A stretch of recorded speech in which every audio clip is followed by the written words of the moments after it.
The first time I saw Daniel Reyes, he was climbing a tree he absolutely had no business climbing.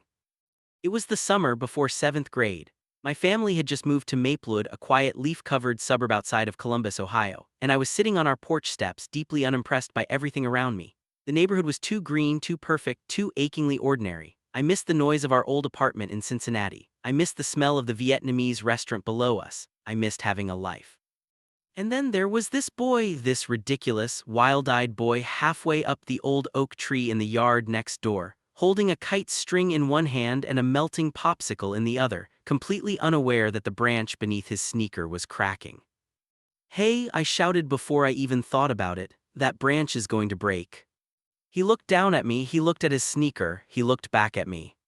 And then he grinned the widest, most completely unafraid grin I had ever seen on another human being.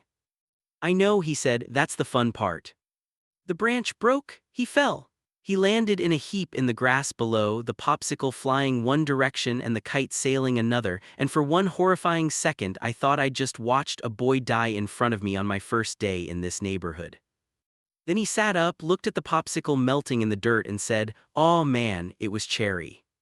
I started laughing. I laughed so hard I fell off the porch steps. And somehow, in that ridiculous shared disaster, Daniel Reyes and I became best friends. His name was Daniel Reyes, second-generation Colombian American with a mother who made arepas from scratch every Sunday morning and a father who could fix any car ever made.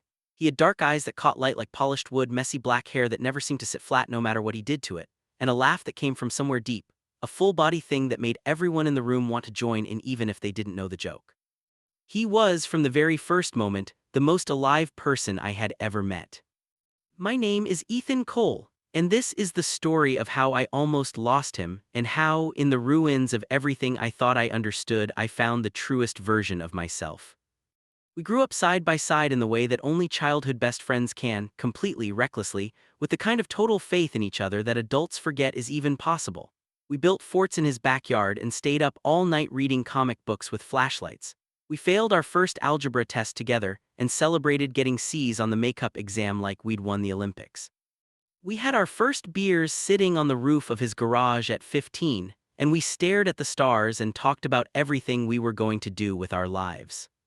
He was going to be an architect. He wanted to design buildings that felt like they were breathing, open spaces, glass walls, structures that invited nature inside instead of shutting it out. I wanted to write novels mostly, stories about people who felt things too deeply and couldn't figure out what to do about it. "That's just you," Daniel told me once. "You're writing about yourself." "I'm writing about everyone," I said. "Sure," he said and smiled into his beer. We were inseparable in the way that people sometimes talk about finishing each other's sentences, knowing each other's moods by the way the other person walked through a door. His mother used to call us las dos almas, the two souls. She said it like it was the most natural thing in the world. I think she saw it before either of us did. Because here is the thing about growing up next to someone you love without knowing you love them, there is a particular kind of ache that comes with it. It doesn't announce itself. It doesn't arrive like a thunderclap. It seeps in slowly like water through stone, and by the time you notice it, it has already changed the shape of everything. I first noticed the ache when I was 16. We were at a pool party at Caleb Morrison's house, the kind of party where everyone is performing a version of themselves they think is cooler than who they actually are. Daniel was standing at the edge of the pool, laughing at something someone had said, and the afternoon light was hitting the water and bouncing up across his face in these shifting, golden patterns, and I had this sudden, overwhelming thought. I never want to look at anything else. It was there and gone in a second. I told myself it meant nothing. I told myself it was just the kind of admiration you feel for a person you've known your whole life. I poured myself a cup of someone's terrible jungle juice and went and stood on the other side of the yard. But the ache didn't go anywhere. It just learned to be quiet. High school passed the way high school does when you're surviving it rather than living it, in a blur of homework and bad cafeteria food, and trying to figure out who you are while everyone around you seems to have already decided. Daniel was popular in the way that genuinely kind people sometimes are. Not because he performed for anyone, but because being around him made you feel like the world was more interesting than you'd previously given it credit for. He dated girls, a few here and there, nothing that lasted longer than a few months. He never seemed particularly devastated when things ended. He'd shrug and say something like, "It just wasn't the right fit," and move on with that easy, unrattled grace that I both admired and found slightly infuriating. I didn't date anyone. I told people I was focused on my writing. I told myself the same thing. It wasn't untrue, but it wasn't the whole truth either. The whole truth was something I wasn't ready to look at directly. Not yet, not with it sitting right next to me every day wearing Daniel Reyes' face. We graduated high school on a Saturday in June, in a gymnasium that smelled like old sneakers and someone's grandmother's perfume. We wore blue robes and tilted our flat caps at each other and grinned through the whole ceremony like idiots. Afterward, his mother took so many photos that Daniel finally said, "Mama, por favor, my face is stuck," and she laughed and took 3 more. That night, just the two of us, we drove out to the reservoir and sat on the hood of his old Civic and watched the stars. "You scared?" he asked me. "About what?" "College, growing up, all of it." I thought about it honestly, a little. I said, "You?" "Terrified," he said, and the complete simplicity of his honesty hit me the way it always did, like a small gift I hadn't expected. We were quiet for a while. The water was silver in the moonlight. Somewhere across the reservoir something splashed. "Hey, Ethan." "Yes." "Whatever happens, wherever we end up, we're still us, right? Like that doesn't change." I looked at him, at his profile against the dark sky, at the way he was looking at the water like it might have the answer to something. "That doesn't change," I said, "ever." He nodded slowly. Then he lay back on the hood of the car and crossed his arms behind his head and looked up at the stars, and I lay back beside him, and we stayed like that for a long, long time. That was the last summer of who we used to be. We went to different colleges. It wasn't planned that way, it just happened the way so many devastating things happen, gradually and then all at once. Daniel got into Ohio State's architecture program. I got a partial scholarship to Northwestern's writing program in Chicago. We sat in his kitchen the night the letters came and stared at them like they were something in a foreign language. "Northwestern," he said, "that's incredible, Ev." "Ohio State," I said, "that's your dream school." We looked at each other. "This is good," he said finally. "This is exactly what's supposed to happen." "Yeah," I said, "exactly." Neither of us was entirely convinced, but we hugged each other in his kitchen while his mother pretended to be very busy washing dishes that were already clean, and we made each other the kind of promises that 18-year-olds make when they haven't yet learned that distance is a living thing, that it grows and shifts and changes the texture of everything it touches. We called each other every week that first year, then every 2 weeks. Then when things got busy, midterms, finals, new friends, new lives, it became once a month and then a texting thread that we both meant to respond to and sometimes didn't for days at a time. It wasn't anyone's fault, it was just life doing what life does. I threw myself into writing. Northwestern was everything I'd hoped and also harder than anything I'd imagined. Professors who pulled your work apart with the kind of surgical precision that felt personal even when it wasn't. Classmates who were brilliant in ways that made you simultaneously inspired and devastated. I wrote 3 short stories that first semester. 2 were terrible. One was published in the University Literary Journal and my professor called it quietly devastating, which I chose to interpret as a compliment. I also slowly, finally, began to understand myself. It happened the way a lot of truths happen, not dramatically but quietly in the background of an ordinary Tuesday. I was at a coffee shop near campus studying, when a boy sat down across the small table from me and asked if I minded if he shared the space. He had red hair and a kind face, and he was reading Giovanni's Room by James Baldwin, and something about the sight of that book in his hands made something unlock in my chest. We talked for 3 hours. His name was Marco. He was a junior.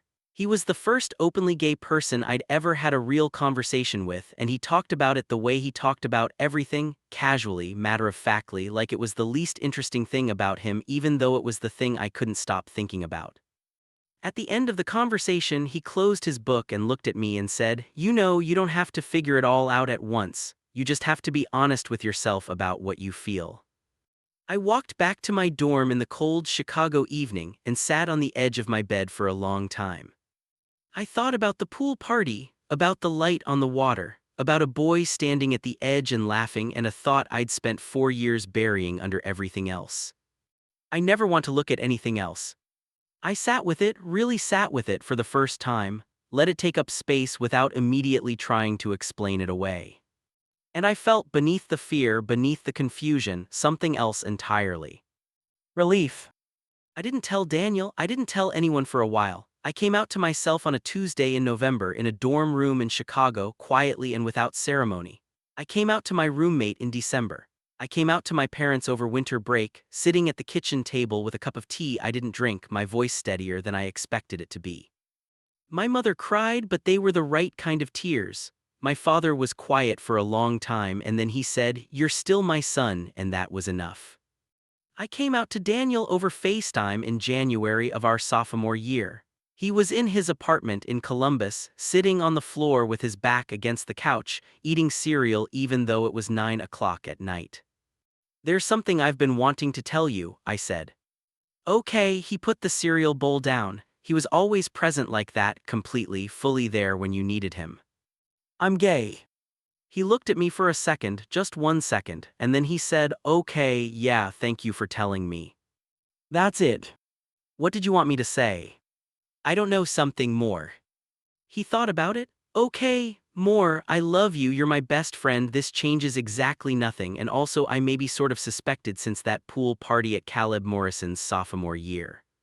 I stared at him. "How?" "Because you looked at the water the entire time, like you were desperately trying not to look at something else." He picked up his cereal again. "I figured you'd tell me when you were ready." I didn't know whether to laugh or cry, so I did a little of both, and Daniel sat there on his apartment floor eating cereal and talking me through it with the same easy steadiness he brought to everything, and I thought, this is why. This is why he's the person I measure everything else against. I didn't say that last part out loud. What I felt for Daniel had not gone away. If anything, numbing the truth of who I was had made it sharper, clearer, harder to avoid. But Daniel was straight. He dated girls all through high school. He was my best friend and he was straight, and whatever I felt was mine to manage, not his problem to solve. I had gotten very good at managing it. I told myself I was fine, and mostly I was. I made a life in Chicago that I loved, friends, writing, a sense of myself that was more solid and whole than anything I'd known before. I dated a little, nothing serious. Nobody who made me feel the way a certain person with messy black hair and a popsicle and zero fear of falling made me feel. But that was fine, that was manageable. We finished college. We moved back to Ohio, me to Columbus, by coincidence or fate or the gravitational pull of something I refused to examine too closely. Daniel had stayed in Columbus after graduation, had gotten a junior position at a small but respected architecture firm called Meridian Design. I found a job as a junior editor at a literary magazine and started working seriously on a novel in the evenings. We were 23 years old. We lived 12 minutes apart. We had Sunday dinners at his parents' house. We watched movies on his couch and argued about everything and laughed about the same stupid inside jokes we'd been laughing at since we were 12. We were best friends, we were family, we were, in every way that mattered, each other's person. And I was doing just fine. Until the night everything changed. It was a Friday in October. I remember that specifically, the month, the day, the quality of the light, the exact temperature of the air. Some nights burn themselves into you so permanently that you can reconstruct every detail, every sensory impression with perfect clarity years later. This was one of those nights. I was at home working on my novel when my phone rang at 11:47. It was a number I didn't recognize. I almost didn't answer. I almost let it go to voicemail. I was in the middle of a paragraph that was finally going somewhere and I hated breaking the rhythm. I answered. "Is this Ethan Cole?" A woman's voice. Professional, calm, with the particular measured tone of someone who delivers difficult news for a living. My stomach dropped before she said another word. "Yes, who is this?" "This is Jennifer Walsh. I'm a nurse at Columbus General. We have a Daniel Reyes here in our emergency department. He listed you as his emergency contact. Are you able to come in?" The paragraph I'd been writing disappeared completely from my mind. "What happened? Is he okay?" "He's stable. He was in an accident. I can give you more details when you arrive. How soon can you be here?" I was already standing, already grabbing my keys with one hand and my jacket with the other. 15 minutes, I said. I'll be there in 15 minutes. I made it in 11. The emergency room at Columbus General on a Friday night is its own specific ecosystem: bright fluorescent lights over exhausted faces, the low-grade noise of suffering contained within beige walls, the particular smell of antiseptic and anxiety. I went to the desk, gave Daniel's name, and a nurse led me back through a set of double doors and down a hallway and into a bay separated from the others by a curtain. And there he was. Daniel was sitting up slightly on the hospital bed, which was a relief. The image I'd constructed in my mind on the drive over had been considerably worse. He had a gash above his left eyebrow held together with butterfly bandages, a split lip, and his left arm was in a temporary splint cradled against his chest. His shirt had been cut open at some point and there were bruises beginning to bloom across his ribs, the purple-black of deep impact. He looked up when I came in and despite all of it, the blood, the bruising, the oxygen monitor clipped to his finger, he attempted a smile. "Hey," he said, his voice was rougher than usual, "you came fast." "What happened?" I said, and my voice came out in a way I hadn't planned, cracked down the middle, the mask of composure completely failing me in the first second. "Bar fight," he said, "sort of. I wasn't fighting, I was just wrong place, wrong time." "Tell me," I said, pulling a chair up to his bedside and sitting down. "All of it." He had been at a bar 2 neighborhoods over, not his usual spot, but he'd been meeting a friend from work for a going-away party. Things had got loud near the entrance sometime around 11. Two men arguing over something the way drunk men do, with more noise than sense. Daniel had been walking toward the door to leave and had stepped into the middle of it, not on purpose, just because the place was crowded and he had no way of knowing what was happening until he was already in the middle of it. One of the men had shoved the other had lurched sideways. Daniel had been in the way. He'd gone into a table, taken a hit he couldn't entirely account for in the chaos, and ended up on the floor with a concussion, 2 cracked ribs, and a fractured radial bone in his left forearm. "Nobody's fault really," he said, with the kind of infuriating equanimity that had always been both his greatest quality and his most maddening one. "Someone hit you," I said. "It was an accident. You have cracked ribs." "2 of them," he agreed, like this was a mild inconvenience. "Daniel." "Ethan," he looked at me steadily. "I'm okay, I promise I'm okay." I looked at him, at the bandaged eyebrow, the split lip, the arm in its splint, the bruising spreading across his side, and something shifted in me that I couldn't immediately name. It wasn't anger, though there was anger in it. It was something older and deeper and more frightening than anger. It was the terror of someone who had just had a very clear vision of a world without this person in it. I took a breath. "Okay," I said, "I hear you, you're okay, what do you need?" He exhaled slowly like he'd been bracing for more of a fight. "They want to keep me for a few more hours, observation because of the concussion. After that I can go home, but I need someone to stay with me for 24 hours because of the concussion protocols. My parents are in Florida visiting my uncle and I didn't want to call them and make them panic and—" "I'll stay," I said immediately. "Ed, you don't have to." "I'll stay," I said again. "Obviously, don't be stupid." He was quiet for a moment, then, "Thank you. Stop thanking me, you're my best friend, stop thanking me." He looked at me for a second with an expression I couldn't entirely read, something layered and complicated behind those dark eyes, something that was there and gone too quickly for me to catch it. "Okay," he said, "no thanking." "Good." I sat back in the chair. The monitor beside him beeped its steady rhythm. Down the hallway, someone was speaking in rapid, low Spanish. The fluorescent lights hummed. "You look terrible," I told him. "Thanks," he said, "you look like you ran here." "I drove badly." "You drove badly to get to me faster, that's very you." I didn't say anything to that. There wasn't anything to say to that. We sat in the beige, humming, fluorescent-lit hospital room and I watched him and he watched me, and neither of us said anything for a while, and it was somehow both the most ordinary and the most loaded silence we had ever shared. I brought him home at 3 in the morning. His apartment was on the 4th floor of a building on Grant Avenue, a good apartment, the kind of place a person makes deliberately their own, with architectural drawings pinned to one wall and plants on every windowsill and a coffee table covered in design books.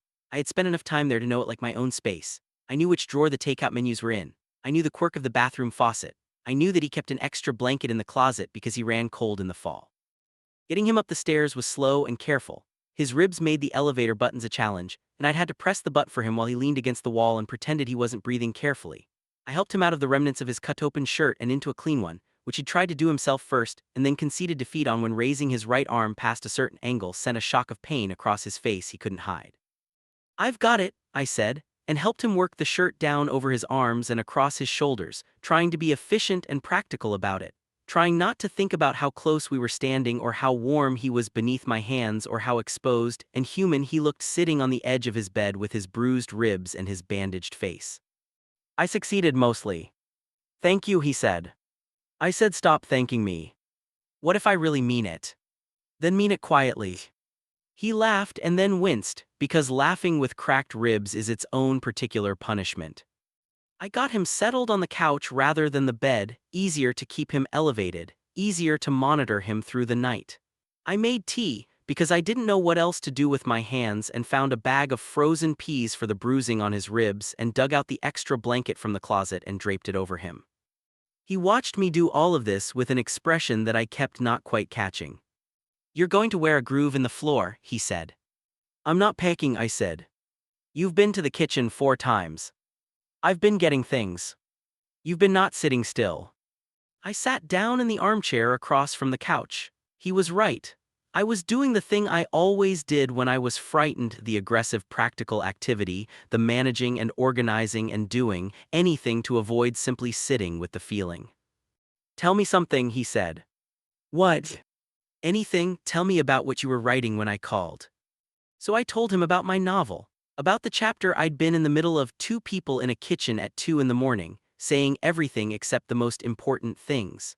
I told him about the problem I'd been wrestling with, which was how to write emotional truth without it tipping into sentimentality, how to make the reader feel something without announcing that they should. "The best version of that scene," I said, "is the one where nothing is explicitly stated, where everything is in what they don't say." "Like us," Daniel said. I stopped. "What do you mean?" He looked at me across the dim room. He had one of the sofa cushions pressed against his ribs. The lamp beside him cast a warm glow across his face, softening the bruising, catching the edges of the butterfly bandage above his eye. "I mean, we've always been like that," he said. "We talk around the things that matter most." I was quiet for a moment. "I didn't know you'd noticed." "I notice everything about you, Ethan. I always have." The room felt very still. The city was quiet outside the windows. The tea I'd made sat cooling on the coffee table between us. "Daniel," I said carefully, "how's your head, the concussion?" "My head is fine." He didn't say it sharply, just clearly. "I'm lucid. They checked. I know my name, I know the year, I know where I am. My head is fine." "Okay. I've been thinking a lot lately," he said, "about things, about us." A pause. "Is it okay if I say that?" My heart had taken on a rhythm that had nothing to do with the late hour. "Of course it's okay. I've been thinking about the fact that you are the person I call in every crisis. You're the person I want to talk to when something good happens. You're the person I think about when I'm deciding things. He stopped. He pressed his lips together. "Then, I've been trying to figure out what that means." I felt like the floor had dropped out from under the armchair, like the whole room had tilted slightly on its axis. "What are you saying?" I asked. My voice was very quiet. "I don't know exactly," he said. "I'm saying it out loud because I've been not saying it for too long, and tonight I was lying on the floor of a bar with my ribs on fire, and the first thought I had, the very first thought was, I need to call Ethan." "Daniel." Not, "I need to call an ambulance," which I eventually did, not, "I need help." My first thought was your name. I stood up. I don't remember deciding to. I just stood up and went to the window and looked out at the city because I needed a moment, needed to look at something that wasn't his face, needed to breathe in and breathe out and decide what to do with what was happening in this room. "I've been in love with you," I said to the window, "since we were 16 years old." The silence behind me was very complete. "I know," I said, "that you're straight, I know that. And I've spent years managing what I feel because you're too important to me to risk what we have, and I was doing a really good job of it actually right up until tonight when you were lying in a hospital bed and I drove 11 minutes in 15-minute traffic, and the whole time I was driving I was just," my voice broke slightly. "I was just terrified. I was just completely terrified of losing you." I turned around. He was looking at me with an expression I had never seen on his face before. Quiet and intent, and something else, something that looked almost like the end of a very long question. "I'm not," he said. I blinked. "You're not what?" "Straight." He said it simply, the way he said everything important, without fanfare, without drama, as if it were a fact he had simply been waiting for the right moment to share. I've known for a while, I've been figuring it out, I didn't know how to say it, to you especially. A brief, complicated smile. You can see why that might have been difficult. I stared at him. He stared back. You're not straight, I said. No. And I've been in love with you since we were 16. I know, he stopped, he looked at the blanket draped over his legs. I've been in love with you for longer than that, but I didn't have the words for it for a long time, and then when I did, I was afraid of what it would do to us, to what we have. The room was absolutely quiet. Daniel, I said, we are complete idiots. He burst out laughing, real, full, delighted laughter that immediately made him grab his ribs with a groan. Oh no, oh, that hurts, don't be funny. I'm not trying to be funny, but I was laughing too, suddenly, helplessly, the way you laugh when the alternative is crying and you're not sure there's actually a difference. We wasted years. I know. Years, Daniel. I know, he was still half laughing, half wincing, pressing the cushion against his ribs. Can we talk about this when it doesn't hurt to breathe? No, I said, and crossed the room to the couch and sat down beside him, carefully, mindful of his ribs, his arm, the fragile architecture of his injuries. And he looked at me when I was close, really looked in the way that people look at each other when they've finally run out of walls to hide behind. Hi, he said softly. Hi, I said. And then I took his uninjured hand in both of mine, and we sat there in the quiet of 3 in the morning in his apartment while the city slept around us, and the long secret of who we were to each other began, very slowly, very carefully, to breathe. I didn't sleep. Not because of the concussion checks, though I did those faithfully every 2 hours, gently waking him to ask if he knew his name, the date, what city we were in, watching his eyes track the light from my phone, but because I was lying on his other couch, staring at the ceiling of his apartment, completely unable to process the shift that had occurred in the previous few hours. He was in love with me, he was not straight. He had known. He had been waiting and frightened and loving me in the same quiet, contained, carefully managed way that I had been loving him. All those years, all that distance we'd been circling each other across. I lay there in the dark and thought about every moment I'd reinterpreted, every glance I'd dismissed, every conversation where something had been just slightly more layered than the surface of it. I thought about the night at the reservoir, the summer after graduation. We're still us, right? That doesn't change. What had he been asking, really? What had he been bracing himself for? I thought about all the years I had believed I was managing something private and unrequited. And I felt something I can only describe as grief for the time, not bitter grief, not angry grief, but the soft, bittersweet ache of something you can't go back and change. You can't go back, you can only go forward. I fell asleep somewhere around 6 and woke up to pale October morning light coming through the windows and the smell of coffee. Daniel was in the kitchen. You're supposed to be resting, I said, appearing in the doorway. I'm making coffee, he said without turning around. I can do this with one arm, watch. He could, in fact, do it with one arm, though I watched carefully in case he couldn't. He was still in the clean shirt I'd helped him into, and he moved slowly and carefully around the kitchen, and when he turned around with 2 mugs and saw me in the doorway, he said, "Good morning," in a voice that was softer than his normal morning voice, and I thought, this is new. This is the first morning of something new. Good morning, I said. We sat at his kitchen table, the same table where we'd sat for Sunday dinners his whole life, where I'd done homework, where we'd eaten cereal at midnight and planned our futures, and we drank our coffee and we looked at each other in the morning light. How's your head? I asked. Better, still tender, ribs hurt. That'll be a while. I know, he wrapped both hands around his mug, the splinted forearm made it awkward, but he managed. Are you okay? Am I okay? I repeated. You were in the hospital last night. And you were up all night in an armchair making sure I was alive. That's also a thing that happened. I'm fine. Ev. I looked at him. I'm overwhelmed, I said honestly, by all of it, the hospital and then the conversation, which was real, right? I'm not. It was real, he said firmly. Very real, I meant every word. Okay, I said, then yes, I'm overwhelmed.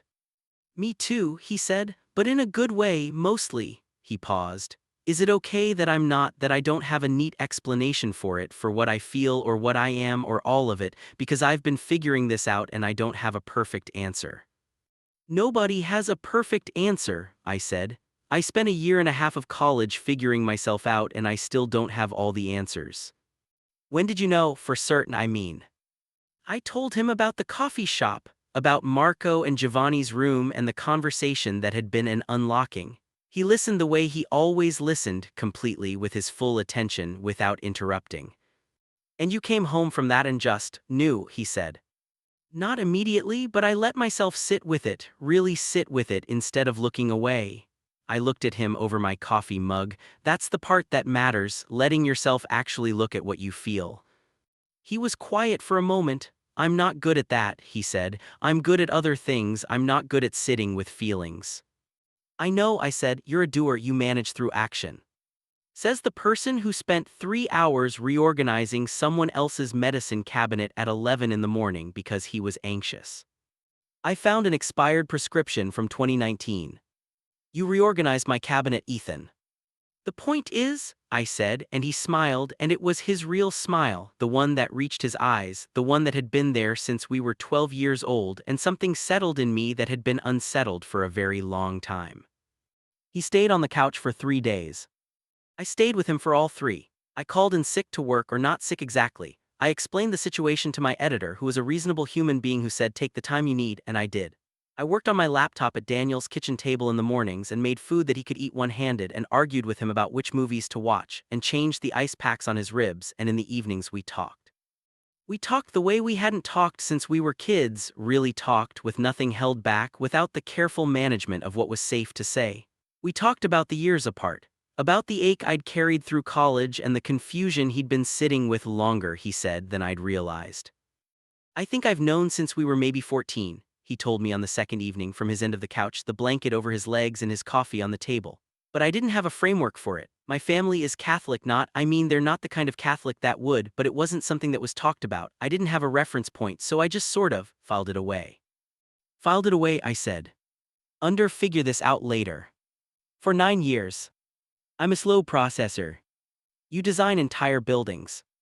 I said what I said.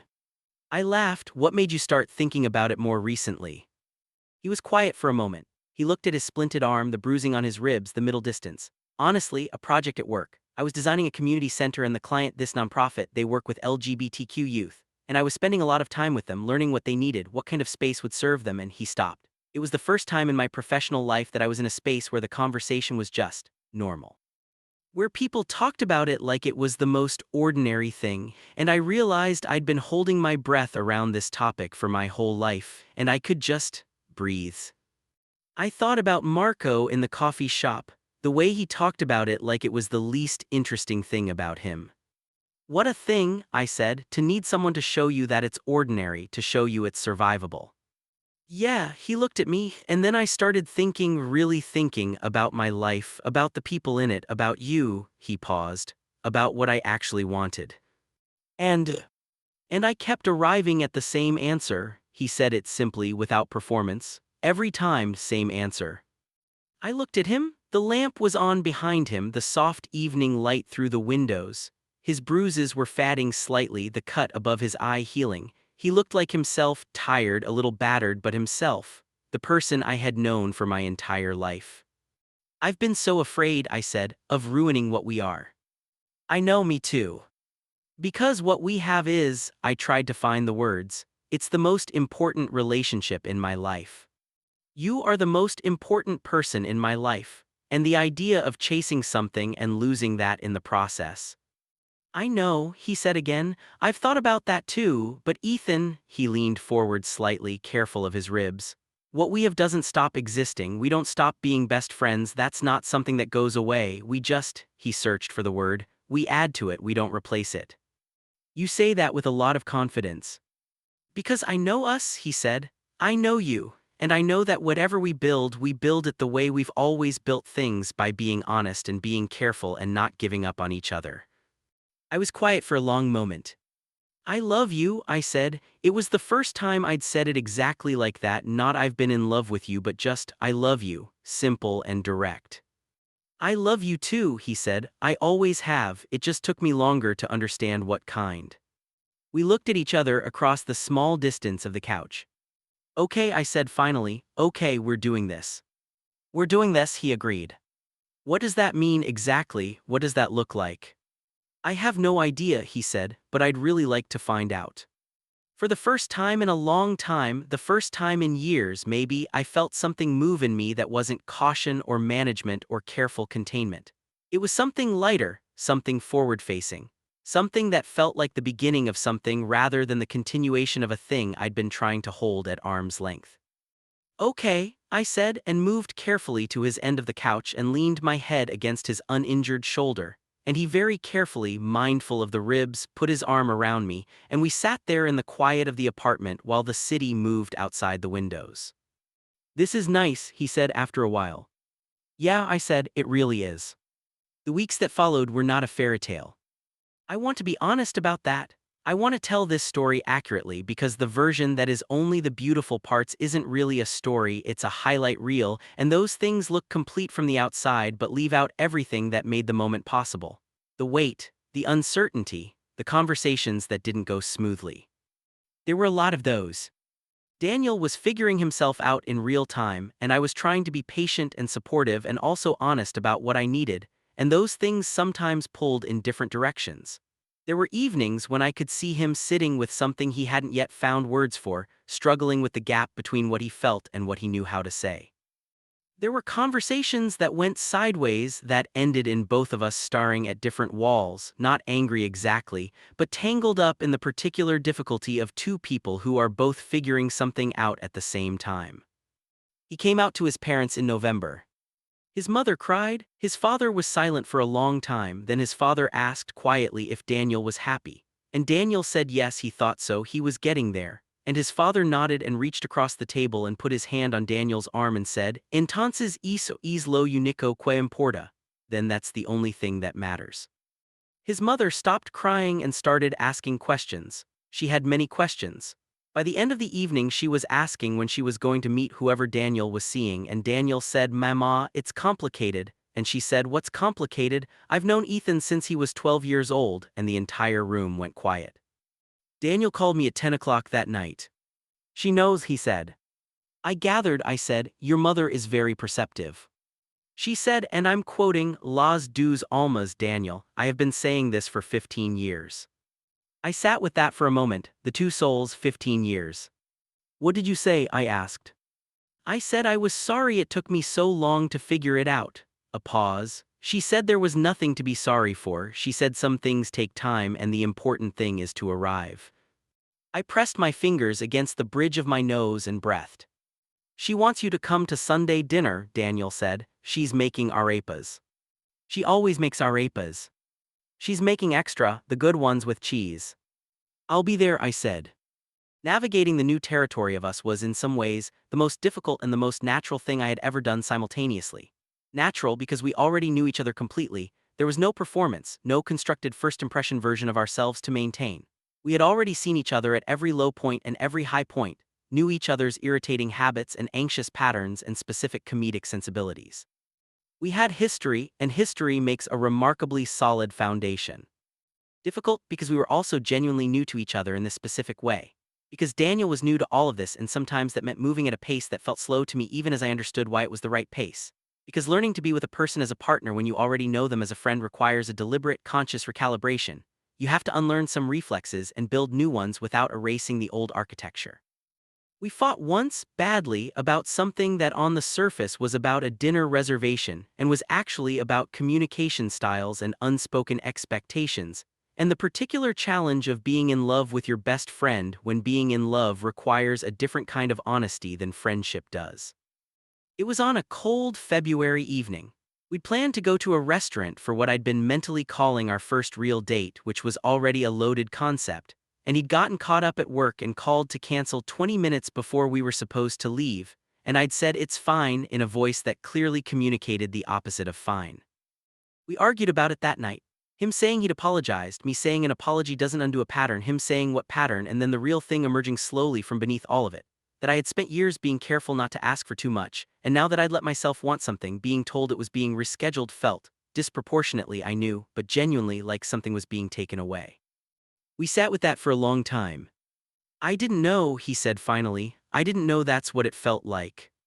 I didn't tell you, I said, that's on me. It's on both of us, he said. That's the deal, right? We tell each other things. Even the embarrassing things. Especially those. I looked at him, he looked at me. The argument had been a real one with real edges, and we were both tired and slightly bruised from it in the way that honest conversations sometimes leave you. I need you to know, he said, that what I want is a life with you in the center of it. That's what I'm building toward. I'm sorry I've been bad at showing that. And I need you to know, I said, that I'm not going to keep managing my feelings into a size that's easy for everyone else. I'm done with that. Good, he said immediately. I don't want the managed version of you. I've always wanted the real one. We ordered takeout and ate it on his couch and watched a terrible movie, and somewhere in the middle of it his hand found mine, and that was that. Not every crack is the end of something. Some cracks are just where the light gets in. Spring came to Columbus the way it always does, suddenly, urgently, the trees going from bare to bursting in what seems like the span of a weekend. The city went from gray to green, and the air smelled like thaw and possibility, and we walked through it together on Sunday mornings because we'd started taking walks and neither of us could entirely account for when that had become a ritual, but it had. He told me he loved me for the first time in that forward, intentional relationship way on a Sunday morning in April, on the footbridge over Scioto River, with the ducks ignoring us and the light doing its particular spring thing across the water. We'd been talking about nothing, the novel I was working on, the project he was presenting that week, and he'd stopped in the middle of the bridge and turned to me with that expression I'd learned to read, the one that meant he'd been sitting with something and had decided to say it out loud. I love you, he said. I wanted to say it when it was just the fact without the context, not in a hospital or a crisis or an explanation, just I love you. I looked at him against the April sky, with the river below us and the city all around us, and 12 years of friendship and half a year of something new, and the long, beautiful, complicated history of everything we were to each other. I love you too, I said. I always have. He smiled slow. Real, the deepest version of his smile. I know, he said, that's the best part. We stood on the bridge for a while, looking at the river. Then we kept walking because that's what you do, you keep walking, and the thing you've said becomes part of the fabric of the day, and the day becomes part of the fabric of your life, and slowly, without entirely realizing it, you have built something. My novel was accepted for publication that summer. It was the novel I'd been working on for 3 years, the one about 2 people in a kitchen at 2 in the morning, saying everything except the most important things. My editor called it a love story that reads like a memory, specific, aching, utterly real. She asked me once in an interview where the story had come from. Experience, I said. Fictional or real? I thought about a boy halfway up a tree with a popsicle and zero fear of falling. I thought about a starlit reservoir and a promise. I thought about a hospital room and 3 in the morning and a hand in both of mine. Both, I said. Daniel read it in 2 sittings, which for a man who didn't normally read fiction was an act of considerable devotion. He finished it on a Sunday evening and sat with it for a while and then said, "The protagonist is in love with his best friend." Yes, I said. And the other character? Yes. And they spend the whole book not saying it. Until they do, I said.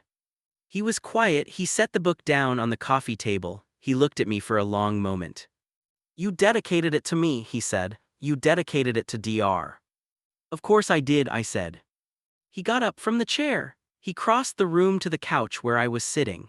He sat down beside me and he looked at me with all of it right there on his face, the love, the complexity, the full weight of everything we had walked through to get here, and he said very simply, "Thank you for waiting for me."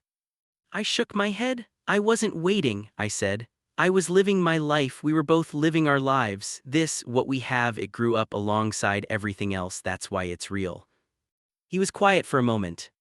Then he nodded slowly and leaned back against the couch cushions, and I leaned against him carefully, always still careful even though his ribs had healed months ago. Some habits of care persist, and we sat in the quiet of the apartment in the summer evening, and I thought about all the miles and all the years and all the managed distances, and I thought about a branch cracking under a sneaker and a cherry popsicle flying into the dirt, and laughter, his and mine together, which is how it all began. I don't want to give you an ending that wraps everything in a bow because real love doesn't do that. Real love is ongoing. Real love is still happening right now in the ordinary texture of 2 people who have chosen each other. So let me tell you what our life actually looks like, a year and a half after that October night in the hospital. We moved in together in January. It was Daniel's apartment. I moved in with him, which required some negotiating because I am a person with opinions about where things go, and he is a person who puts things wherever they land and feels no particular urgency about this. We compromised. The bookshelves are mine. The kitchen organization is mine.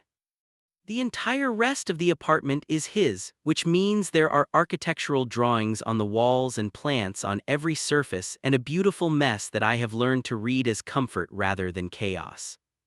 He's working on a project that he's very proud of, a mixed-use community center on the east side of Columbus with what he calls breathing architecture, open spaces that invite nature inside. He talks about it the way he talks about things that matter to him, specifically technically with his hands when the words run out.